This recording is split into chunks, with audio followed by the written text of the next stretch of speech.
Nesse vídeo aqui eu quero falar com você sobre o princípio do juiz natural. Que princípio é esse? Onde ele está previsto e quais são as consequências que decorrem do princípio do juiz natural. Logo depois da vinheta, não sai daí.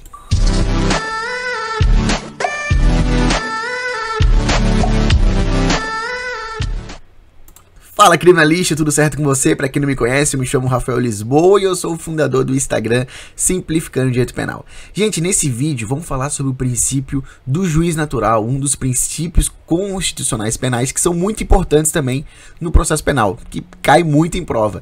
Muita gente até conhece o princípio do juiz natural, mas não sabe onde está previsto e quais são as consequências que decorrem do princípio do juiz natural. Então, sem enrolação, vamos começar a aula, gente. Então, antes de mais nada, deixa o like nesse vídeo. Se você gostar desse tipo de conteúdo de processo penal, não se esqueça de deixar o seu like, que é muito importante e ajuda aqui nas métricas do canal. Beleza? Então, galera, primeira coisa, previsão legal. Artigo 5º, olha aqui o que diz aqui o inciso 37. Não haverá juízo ou tribunal de exceção. Mas como assim? O que tem a ver com juiz natural isso? Vamos ver daqui a pouco. Não haverá juízo ou tribunal de exceção. E aqui, ó, o 53 fala o seguinte: ninguém será processado nem sentenciado, senão pela autoridade competente. Então, o princípio do juiz natural, ele aduz que ninguém será processado nem sentenciado, senão pela autoridade competente. Olha o que nos diz o professor Renato Brasileiro no seu manual. O princípio do juiz natural ele consiste no direito que cada cidadão possui de conhecer antecipadamente a autoridade jurisdicional que irá processar e julgá-lo caso venha a praticar um fato delituoso.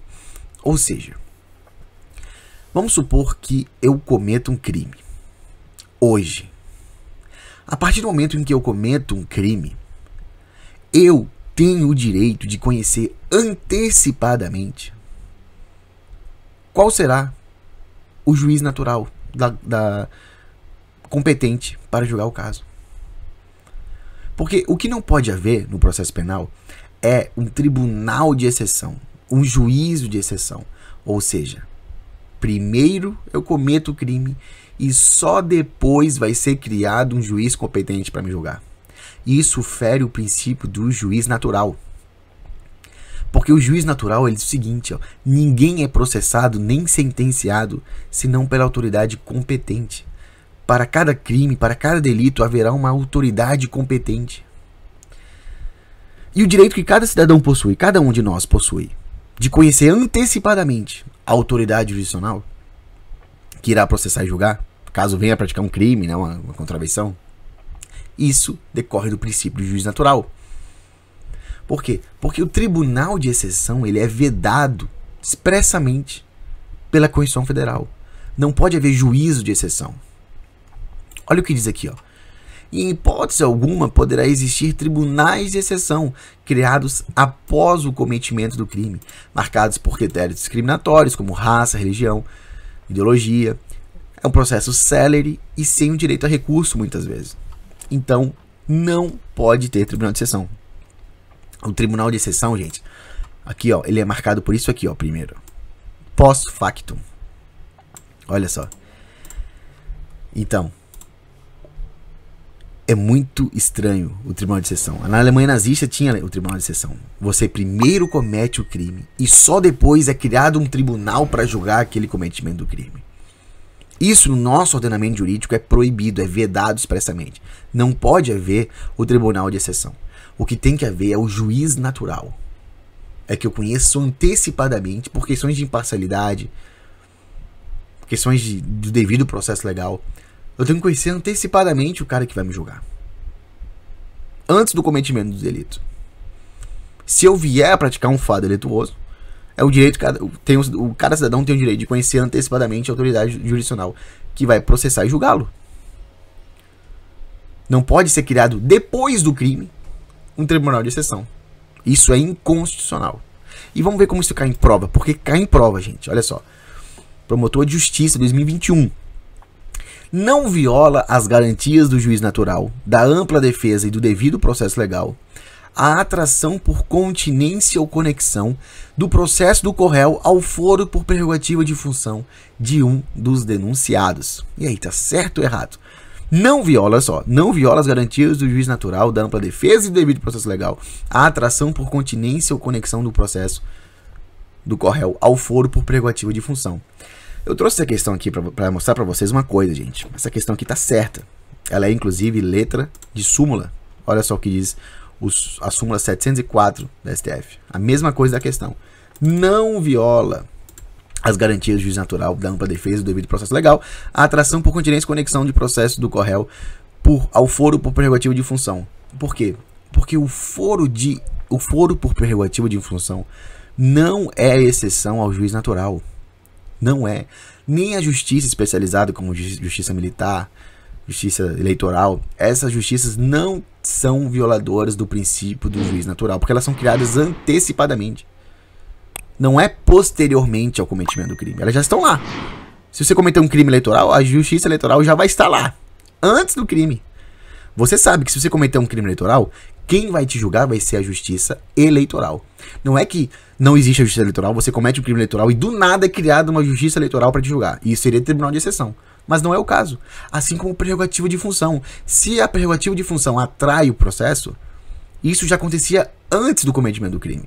E o foro por prerrogativa de função não se trata de um privilégio pessoal, mas de uma decorrência ou prerrogativa inerente ao exercício de determinado cargo ou função. Então, protege-se o cargo, protege-se a função e não a pessoa. Muitas pessoas aqui são perseguidas politicamente. Então, elas precisam dessa prerrogativa de função, mas não por ser fulano, cicrana, não. E sim por ela estar naquele cargo. E foro por prerrogativa de função não viola as garantias do juiz natural. Então a questão está certa. É a letra de lei da súmula. Mais uma aqui, ó. Técnico Ministerial, MPE 2018, FCC. O princípio do direito processual penal que impede a criação de tribunais de exceção refere-se ao princípio contraditório, não, verdade real, não, oficiosidade, não. O princípio do juiz natural. É a nossa letra D, também é a resposta. Então, isso cai em prova, você pode ficar ciente que o juiz natural também é um princípio que vai cair na sua prova de concurso público, carreira policial. OAB é um princípio processual penal e sempre que tiver previsão expressa, você pode ter certeza que vai ter uma questão.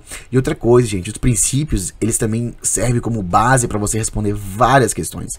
Não só especificamente sobre o princípio, mas de acordo, se você tiver um bom raciocínio sobre o princípio, você responde muita questão aberta, questão discursiva, questões orais, com base principiológica. Tá? Então você tem que saber não só o conceito do princípio do juiz natural, não só o conceito do contraditório, da ampla defesa, da publicidade, como também o que decorre desses princípios. Qual é a consequência lógica de um princípio do juiz natural? Então, o princípio do juiz natural ele diz que eu tenho que ser julgado, processado e sentenciado por uma autoridade competente. Ou seja, qual a decorrência lógica disso? É que não pode haver tribunal de exceção, não pode haver juízo de exceção, ou seja, não pode ser criado um tribunal depois que eu cometi o fato.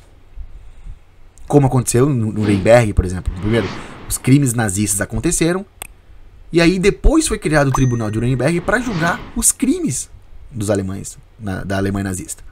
Isso é tribunal de exceção. Se fosse no Brasil, na nossa Constituição Federal, isso seria inconstitucional. Tudo bem? Essa foi a nossa aula, espero que você tenha gostado.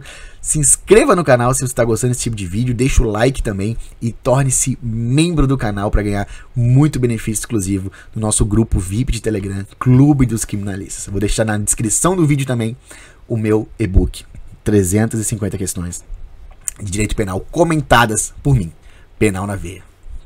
Gente, forte abraço.